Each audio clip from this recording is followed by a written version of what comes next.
Welcome back to Golden Stories, where real pain meets real justice. Tonight's story?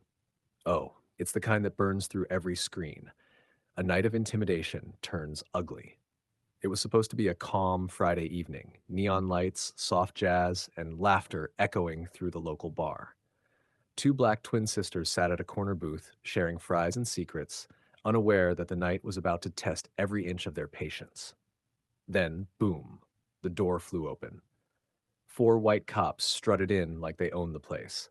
Their boots hit the floor like thunder, and that smug look on their faces screamed, "We're the law, and we want trouble." The music faded. Everyone went quiet. One officer pointed lazily at the twins. "You two, stand up," he barked, like they were criminals instead of customers. The twins looked at each other, confused but calm. "Is there a problem, officer?" one asked politely. That question alone seemed to bruise his ego. "You think you can question me?" he snapped, leaning closer. His breath smelled like coffee and cruelty. People started recording, whispers spreading fast, but the officers didn't care. They shoved, shouted, trying to make the twins flinch. But those sisters, they didn't budge an inch. They just stared, unbothered, like two queens watching clowns perform. If you're still watching, hit that like button. Trust me, this story's only getting started. The air inside the bar grew heavy, thick with tension and disbelief. The officers circled the twins like hungry wolves, puffing up their chests as if authority alone made them untouchable. One of them slammed his hand on the table, startling a few bystanders. "You think you can sit here and look at me like that?" he hissed. The older twin tilted her head, calm and collected. "Like what? Equal?" she replied softly. Her tone, sharp but graceful, cut deeper than any weapon. His jaw twitched. He hated that calm, that control. It reminded him of something he couldn't break. The second twin reached for her phone, but an officer snatched it and threw it across the floor. Her lipstick, keys, and a faintly gleaming FBI keycard tumbled out, unnoticed in the chaos. Phones flashed as the crowd began to record. A woman yelled, "They didn't do anything," but her voice was swallowed by shouts. The cops dragged the twins up roughly, metal cuffs clicking around their wrists. The twins didn't resist. They stood tall, eyes locked on their aggressors. "You're making a mistake," one, her voice steady like a quiet prophecy. But the sergeant only smirked, like gripping her arm tighter. The door swung open, rain crashing down like judgment itself.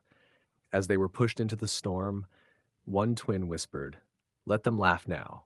We'll see who's laughing later." If you're still watching, don't forget to like, comment, and subscribe. The storm's only just beginning. Rain poured down in sheets as the squad car screeched through the slick streets, sirens wailing like a bad joke no one wanted to hear. The twins sat in the back seat, soaked but silent. The younger one tilted her head toward the window, watching city lights blur into gold and red streaks. "You ever notice," she murmured, "how some men mistake loud voices for power?" Her sister smirked faintly. "And some mistake uniforms for purpose." At the precinct, the humiliation reached nuclear levels. The officers strutted in proudly, parading the twins through the hallway like trophies. "Two suspects resisting arrest," one announced. The desk sergeant raised an eyebrow. "For what crime?" Silence. The twins stood calmly, their eyes steady, unbroken. "You'll find out soon," said one of them, voice dripping with quiet certainty. They were shoved into holding, the door slamming like thunder. The officers laughed outside, bragging about how they put those mouthy girls in their place. But inside, the twins weren't broken. They were waiting, calculating. One of them pulled a small phone from her boot, a secure line straight to a federal contact. "It's time," she whispered. Meanwhile, the officers outside ordered pizza, mocking their prisoners. One even imitated the twins' calm tone, making his friends laugh. They had no idea the very women they mocked had the power to rewrite their careers before morning. Stay tuned because the moment of truth is coming. Don't forget to like, comment. Morning hit like justice in sunlight. The precinct buzzed with chatter, but that buzz turned into chaos when three unmarked black SUVs rolled up out front. The doors swung open, and out stepped a team of federal agents in crisp suits. Their leader flashed a badge so fast the room went dead silent.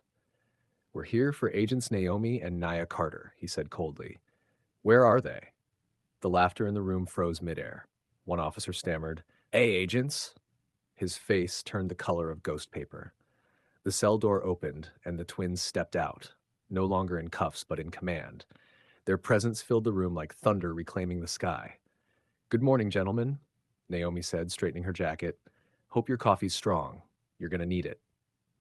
The other twin, Nia, dropped a folder thick with evidence, video footage, body cam clips, witness statements, all detailing the officer's racial profiling like illegal detainment and abuse of power. Every smirk disappeared. The sergeant who led the arrest was escorted out first, stripped of his badge in front of his own team. The rest followed, faces pale, futures shattered. The chief mumbled an apology, but the twins didn't bother to respond. Their silence said everything. Weeks later, the footage broke the internet. FBI agents arrested by racist cops trended worldwide. The twins didn't seek fame. They sought change, and they got it. Power never looked so poetic in defeat. This has been Golden Stories. If you felt that justice, comment and subscribe for more stories that hit deep and speak truth.